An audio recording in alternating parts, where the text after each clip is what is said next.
So, before we continue on, I want to talk about some shifts in American society that's going on along with the politics because these are super important for the next step. So, the 1950s through the 1980s were periods of immense upheavals in American society. We have television, so you can watch things live. People are consuming information differently. We have cars, we have planes, people are getting places much faster. But for right now, and what's most important for us right now, is the rise of the suburbs along with religious revivals during this period. Okay. So the first thing I want to talk about is the rise of the suburbs. After World War II, we see a new shift. Typically, before World War II, you lived in the city, you lived in the country. But after World War II, people were like, well, I don't want to live really in the city. The cities are dirty and polluted and crime ridden. But I don't want to live in the country. I want to be close enough that I can go see a movie in the city or I can go see a play in the city. And people are starting to create something very brand new, the suburbs, halfway between cities and the countries. Now, the suburbs have certain characteristics. First off, they're segregated. This is really important. No matter what part of the country you live in, the suburbs are segregated. So for example, I lived in Buffalo for 10 years, and the suburbs of Buffalo, Williamsville, Amherst, etc. Some of them are they're still today literally whites only. So the suburbs are meant to be a whites only space. Moreover, they're typically for the middle and upper working classes. So not the elites. The elites are going to live in the city or the country. The suburbs are for the middle or upper working classes. So you're getting by, you have a little bit of expendable money, income, but not a ton. Last but not least, the suburbs are going to be a place of conservative politics, and they still are today, actually. In the suburbs, whether you vote Democrat or Republican, you're going to value states' rights and a smaller federal government. You might vote Democrat or Republican because nobody's fully clear what this means at this point. But you are going to vote Democrat or you are going to vote for any issue that is about a smaller government because that's what people want in the suburbs.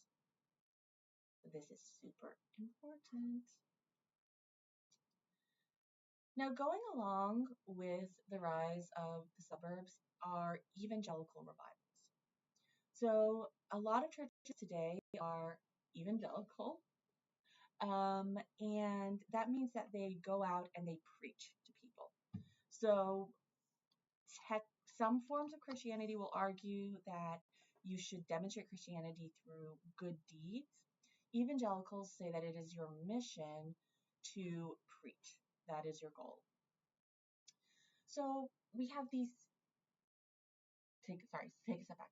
Evangelical forms of Christianity are also very emotional. So some forms of Christianity can be very intellectual and they rely on logic. Evangelical Christianity has always relied on emotion and this kind of overflowing of emotion. And evangelicals believe that it's through this overflowing of emotion that you are connected with God, with the divine. So evangelicals are not unique to the 1950s or the 1970s. They're not unique to today. We have evangelicals going back to the first decades of our country's history in the early 1800s. But what is unique is a new way of spreading the Christian message, the evangelical message. The TV. Evangelicals realize very quickly that you can use the TV and people are going to watch you. So just like Roosevelt would use the radio to try and get his message across back in the 1930s and 1940s, evangelicals in the 1950s through 70s are going to use the TV, and they're going to have religious meetings, religious revivals, religious preaching on the television.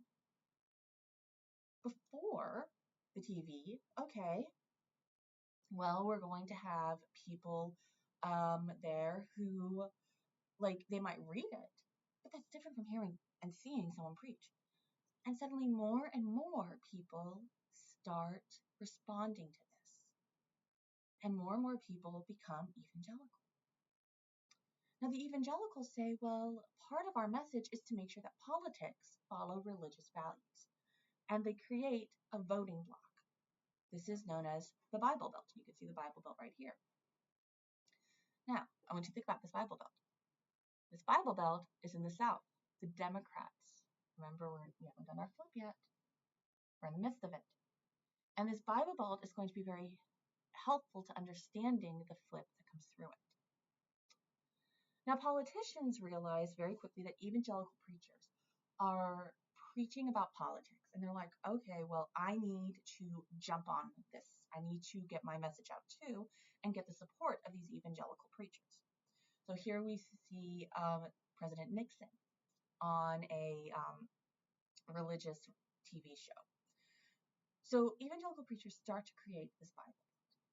And what they often focus in on are what are conservative politics, i.e. focusing in on a small government and states' rights. So this leads to a group of people who are termed the silent majority. The silent majority are people, mainly Democrats, mainly Southern Democrats from the South, who say, wait a minute, my values are not being heard. What about me? Typically, we frame the idea of the silent majority as older persons from the suburbs, from the Midwest and the South, so we're going into those Democratic areas, who are often older and of working class backgrounds. And one thing that's not on the slide, but one thing to be aware of, is they're usually very religious. So they say, hey, my values are not being heard. What about me? Now, this term, the silent majority, was coined by Nixon, and it's kind of expanded on furthermore. I'm going to post the link so you can actually listen to Nixon phrasing the silent majority later on, because I can't play it when I'm recording. But people say, we've been forgotten, our values need to be there. What about me? And it's this group, the silent majority, who are inspired by the evangelical revivals and the rise of the suburbs that are the most important aspect of our final flip between the Democrats and the Republicans.